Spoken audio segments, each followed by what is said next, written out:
माँ दुर्गा की 10वीं महाशक्ति का नाम है माँ कमला देवी। इनकी पूजा गुप्त नवरात्रि के अंतिम दिन की जाती है। पौराणिक मान्यताओं के अनुसार देवी कमला या कमलात्मिका को 10 महाविद्याओं में 10वें स्थान पर रखा गया है। देवी को कमला क्यों कहा जाता है? क्योंकि इनका स्वरूप कमल या पद्म के समान है। और माता कमला देवी तांत्रिक लक्ष्मी के नाम से भी जानी जाती हैं। माता कमला देवी की पूजा से सुख समृद्धि की प्राप्ति होती है, सौभाग्य की प्राप्ति होती है, संपन्नता आती है और वंश की वृद्धि होती है। शास्त्रों में ऐसा भी कहा गया है कि जो भी भक्त देवी की आराधना करते हैं उन्हें कभी भी किसी भी प्रकार का अभाव नहीं रहता और उनका घर हमेशा धन धान्य से भरा रहता है। माँ कमला देवी का स्वरूप क्या है? तो इस विषय में पौराणिक मान्यताओं के अनुसार देवी कमला का स्वरूप अत्यंत ही दिव्य तथा मनोहर एवं सुंदर है। देवी कमला की उत्पत्ति समुद्र मंथन के समय हुई थी और माता कमला देवी ने भगवान विष्णु को पति रूप में वर्ण किया था। देवी कमला चतुर्भुजी हैं। देवी कमला के प्रादुर्भाव की कथा समुद्र मंथन से जुड़ी हुई है। शास्त्रों में इस प्रकार का वर्णन आता है कि समुद्र मंथन के समय देवी भगवती अमृत का कलश लेकर निकली थी। देवी कमला ही अन्नपूर्णा है। देवी कमला की आराधना करने से सौभाग्य और सौंदर्य की प्राप्ति होती है। माँ कमला देवी का मंत्र है ओम ह्रीम अष्ट महालक्ष्मी नमः। ओम ह्रीम अष्ट महालक्ष्मी नमः। माँ कमला देवी की पूजा अष्ट महालक्ष्मी के रूप में की जाती है और माता के इस मंत्र का जप कमल गट्टे की माला से अगर किया जाए तो माँ लक्ष्मी धन धान्य और सुख समृद्धि प्रदान करती हैं। माता कमला रानी कमल पर आसीन कमल पुष्प धारण किए हुए सुशोभित होती हैं और श्वेत वर्ण के 4 हाथी सूंड में सुवर्ण कलश लेकर सुवर्ण के समान कांति लिए हुए माँ को स्नान करा रहे हैं। दरिद्रता, संकट, गृह कलह और अशांति को दूर करती हैं माँ कमला रानी। इनकी सेवा और भक्ति से व्यक्ति सुख समृद्धि पूर्ण रहकर शांतिमय जीवन बिताता है। समृद्धि, धन, नारी और पुत्र आदि के लिए इनकी साधना की जाती है। इस महाविद्या की साधना नदी या फिर तालाब में या फिर समुद्र में गिरने वाले जल में आकंठ डूबकर की जाती है। आकंठ मतलब कंठ तक जल में डूबकर और इनकी साधना की जाती है। पुराणों में इस प्रकार का वर्णन आता है कि माँ कमला रानी की पूजा करने से व्यक्ति साक्षात कुबेर के समान धनी और विद्यावान हो जाता है और उसका यश और व्यापार या फिर प्रभुत्व सारे संसार में फैल जाता है। माता कमला देवी की कथा अत्यंत ही रोचक है और ये कथा है जो कि भगवान शिव और उनकी प्रथम पत्नी माता सती से जुड़ी हुई है। हालांकि उनकी दूसरी पत्नी माता पार्वती माँ सती का ही पुनर्जन्म मानी जाती हैं। कमला महाविद्या की कहानी के अनुसार एक बार माता सती के पिता राजा दक्ष ने विशाल यज्ञ का आयोजन करवाया था। चूँकि राजा दक्ष भगवान शिव से द्वेष भावना रखते थे और अपनी पुत्री सती के द्वारा उनसे विवाह किए जाने के कारण क्षुब्ध भी थे, इसलिए उन्होंने उन दोनों को इस यज्ञ में नहीं बुलाया। भगवान शिव इस बारे में जानते थे, लेकिन माता सती इस बात से अनभिज्ञ थी। फिर यज्ञ से पहले जब माता सती ने आकाश मार्ग से सभी देवी देवताओं और ऋषि मुनियों को उस ओर जाते देखा तो अपने पति से इसका कारण पूछा। भगवान शिव ने माता सती को सब सत्य बता दिया और निमंत्रण ना होने की बात भी बताई। तब माता सती ने भगवान शिव से कहा कि एक पुत्री को अपने पिता के यज्ञ में जाने के लिए निमंत्रण की आवश्यकता नहीं होती। फिर माता सती अकेले ही यज्ञ में जाना चाहती थी। इसके लिए उन्होंने अपने पति शिव से अनुमति मांगी, किंतु उन्होंने मना कर दिया। माता सती के द्वारा बार बार आग्रह करने पर भी जब भगवान शिव नहीं माने तो माता सती को क्रोध आ गया और उन्होंने शिव को अपनी महत्ता दिखाने का निर्णय किया।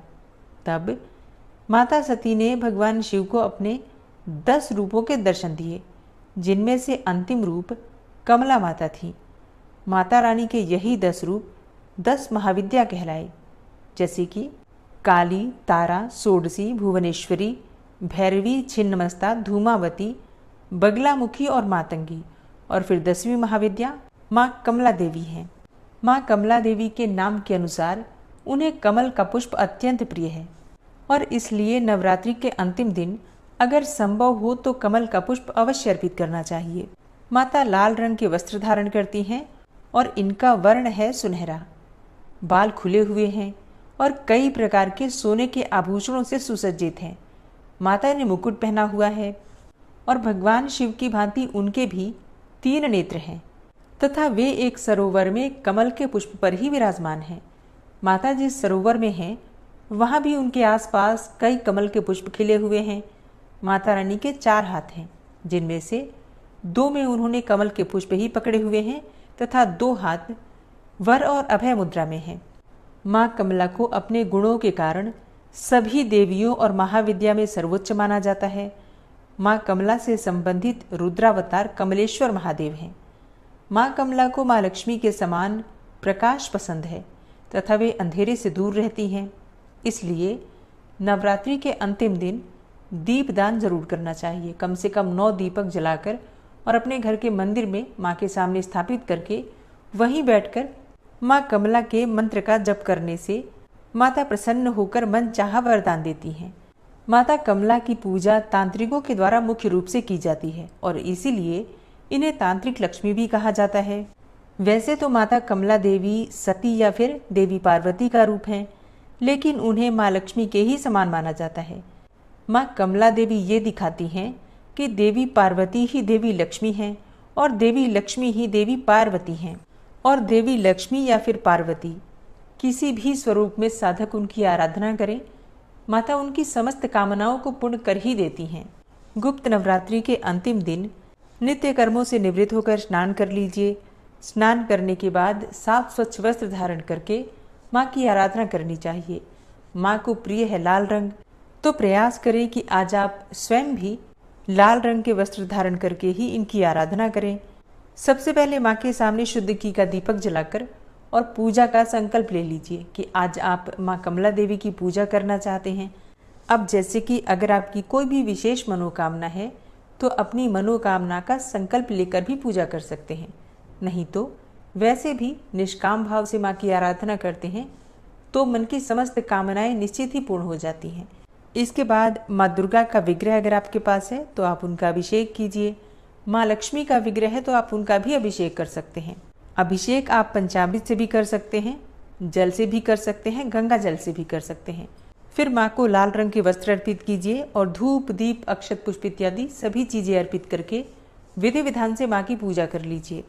फिर जो भी सामग्री आपके पास उपलब्ध है, जैसे कि फल, मिठाई या फिर आपने हलवा पूरी बना रखा है तो हलवा पूरी, इन सभी चीज़ों का भोग लगाकर और माँ से प्रार्थना कीजिए कि आपकी पूजा को स्वीकार करें और पूजा में, प्रार्थना में जाने अनजाने कोई भी भूल चूक हुई हो तो माँ से क्षमा प्रार्थना कर लीजिए।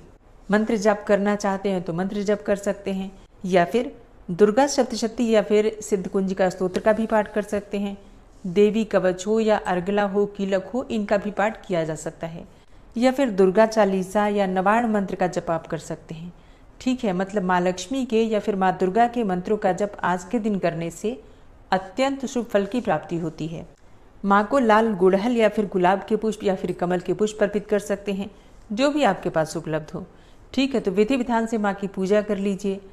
इसके बाद आपको हवन करना है, जैसे कि हम प्रकट नवरात्रि में भी नवरात्रि के अंतिम दिन हवन करते हैं, तो इसी प्रकार से इस नवरात्रि में भी आपने जो भी मंत्र जपा है उसी मंत्र का अपनी इच्छा के अनुसार चाहे तो 108 बार भी आहुति दे सकते हैं। तो छोटा सा भी हवन कर लीजिए, लेकिन हवन करना आवश्यक है। उसके बाद कन्या पूजन आप कर सकते हैं। अब जैसे कि बहुत से भक्तों के प्रश्न आते हैं कि क्या गुप्त नवरात्रि में कन्या पूजन कर सकते हैं? देखिए, सब कुछ कर सकते हैं। गुप्त नवरात्रि में जो आप मंत्र जप करते हैं वही किसी को नहीं बताना है। बाकी इसके अलावा अगर आप कन्या पूजन करते हैं तो इसमें कोई दोष नहीं है। नवरात्रि में कन्या पूजन करना तो आवश्यक होता ही है। आप चाहें, अगर मिल जाती हैं कन्याएं तो आप कन्या पूजन कर सकते हैं। कन्या पूजन ना करना चाहें तब क्या कर सकते हैं? तब ऐसी अवस्था में कन्याओं के निमित्त, मतलब कुछ कन्याओं के निमित्त आप चाहें तो कुछ धन, कुछ पैसे निकाल कर देवी माता का कहीं भी मंदिर है तो उस मंदिर में दान कर सकते हैं। या फिर एक भी कन्या अगर आपको मिल जाती है या फिर कोई भी ब्राह्मण की कन्या हो तो एक कन्या को भी आप चाहें तो कुछ पैसे या फिर वस्त्र इत्यादि उपहार स्वरूप में दे सकते हैं। नवरात्रि के अंतिम दिन जिस प्रकार से हम काले चने बनाते हैं, हलवा बनाते हैं, पूरी इत्यादि बनाते हैं या नारियल का भोग लगाते हैं, ये सभी चीज़ें आपको इस नवरात्रि में भी करना है। और फिर हलवा, पूरी, चने इत्यादि इन सभी चीज़ों का माँ को भोग अर्पित कीजिए। इसके बाद आप चाहें तो कन्या पूजन कर सकते हैं। कन्या पूजन नहीं करते हैं तो इस प्रसाद में से गाय को खिलाकर और इसके बाद आप स्वयं अपना व्रत खोल सकते हैं, या फिर व्रत नहीं करते हैं तो भी प्रसाद स्वरूप में परिवार के सभी सदस्य इसे ग्रहण कर सकते हैं। ठीक है, तो नवरात्रि के अंतिम दिन हलवा, पूरी और चने ये ज़रूर बना लीजिए और माँ को भोग लगा दीजिए। अब बहुत से भक्त हैं जिनका प्रश्न आया है कि उन्होंने व्रत किया है और व्रत कब खोलें, और कलश की स्थापना की है तो कलश का विसर्जन कब करें। तो देखिए, सुबह की पूजा विधि विधान से करने के बाद, हवन करने के बाद और कन्या पूजन अगर आप करना चाहते हैं तो कन्या पूजन करने के बाद कलश विसर्जन आप कर सकते हैं। कन्या पूजन नहीं कर रहे हैं तो भी हवन इत्यादि करने के बाद और माँ से क्षमा प्रार्थना करके आप कलश का विसर्जन कर लीजिए। कलश का विसर्जन करने के बाद आप अपना व्रत खोल सकते हैं, व्रत का पारण कर सकते हैं। कलश विसर्जन किस प्रकार से करना है तो देखिए, आप अपने हाथ में थोड़ा सा अक्षत पुष्प ले लीजिए, थोड़ा जल ले लीजिए और इसी में एक सिक्का ले लीजिए और जहाँ पर आपने कलश की स्थापना की है माँ का ध्यान कीजिए, सभी देवी देवताओं का ध्यान कीजिए और उनसे प्रार्थना कीजिए कि आप सभी देवी देवता जो इस कलश में विराजित हैं, आप सभी को मैं प्रणाम करता हूँ या प्रणाम करती हूँ। आप सभी की कृपा से नवरात्रि की ये पूजा संपूर्ण हुई, निर्विघ्न पूर्ण हुई। इस पूजा में, इस प्रार्थना में मुझसे जाने अनजाने कोई भी भूल चूक हुई हो तो इसके लिए आप सब हमें क्षमा करें। और भगवान गणेश और माता लक्ष्मी को छोड़कर आप सभी देवी देवता यथास्थान प्रस्थान करें और दोबारा मैं कभी भी कोई यज्ञ या फिर पूजा अनुष्ठान करूं तो आप सब मेरे आवाहन करने पर फिर से मेरे घर में पधार कर और मेरे यज्ञ, अनुष्ठान, पूजा इत्यादि को निर्विघ्न पूर्ण करने में हमारी मदद करें। इस प्रकार से मानसिक रूप से प्रार्थना करके और आपके हाथ में जो सामग्री है उसे कलश के ऊपर छोड़ दीजिए और फिर कलश पर जो नारियल आपने रखा है उसे अपने हाथ से थोड़ा सा हिलाकर और आपके कलश का विसर्जन का जो नियम होता है वो संपूर्ण हो जाता है। इसके बाद आप अपना व्रत खोल सकते हैं, व्रत का पारण कर सकते हैं और जो चौकी पर सामग्री आपने रखी है, कलश इत्यादि, ये सभी चीज़ें आप बाद में भी हटा सकते हैं, मतलब थोड़ा रुक कर भी हटा सकते हैं। और चौकी पर रखी हुई सभी सामग्रियाँ आप शाम होने से पहले हटा लीजिए क्योंकि अगले दिन मंगलवार हो जाएगा और मंगलवार के दिन माता की विदाई नहीं की जाती है, इसलिए आज ही आपको ये सभी नियम पूरे करने हैं। माँ को जो वस्तुएं आपने अर्पित की हैं उनका क्या करें, ये सबसे बड़ा प्रश्न होता है आपका कि नारियल का क्या करें या फिर सिक्का, सुपारी इत्यादि इन सभी चीज़ों का क्या करें। देखिए, नारियल आप चाहें तो जल प्रवाह कर सकते हैं या स्वयं भी प्रसाद स्वरूप तोड़कर उसे खा सकते हैं, कोई समस्या नहीं है। मतलब जिस प्रकार से आपके यहाँ नियम होता है नवरात्रि में कलश का या फिर कलश पर रखे हुए नारियल का, जिस प्रकार से आप लोग प्रयोग करते हैं उसी प्रकार से आप इस बार भी कर सकते हैं। और माँ को जो चीज़ें आप अर्पित करते हैं जैसे कि सुहाग की सामग्री, तो सुहाग की सामग्री का आप स्वयं प्रयोग कर सकते हैं। कुछ सामग्री आप किसी सुहागन को दान भी दे सकते हैं। जो प्रतिदिन आप दक्षिणा अर्पित करते हैं माँ को, वो पैसे आप किसी कन्या को दे सकते हैं या चाहें तो आप किसी मंदिर में भी दान दे सकते हैं। मतलब मंदिर की दान पेटी में भी आप वो पैसे डाल सकते हैं, लेकिन कन्या पूजन करते हैं तो कन्याओं को भी दे सकते हैं। कलश में जो सामग्री आपने डाली है, सिक्का, सुपारी या फिर हल्दी इत्यादि, तो सिक्का आप अपने धन रखने के स्थान पर रख लीजिए, बाकी सभी चीज़ें आप विसर्जन में डाल सकते हैं। इसी प्रकार से प्रतिदिन जो आप लौंग अर्पित करते हैं, बताशे अर्पित करते हैं, वो आप प्रसाद स्वरूप में ग्रहण कर सकते हैं। बाकी पान का पत्ता इत्यादि ये सभी चीज़ें विसर्जन में जाएंगी। मतलब देखिए, जितनी चीज़ें आप प्रयोग कर सकते हैं स्वयं, उन सभी चीज़ों का प्रयोग करेंगे। जो चीज़ें आपके प्रयोग की नहीं है, आप उन सभी चीज़ों को या तो विसर्जन कर देंगे या फिर अगर किसी को दान देने योग्य है तो आप दान कर सकते हैं।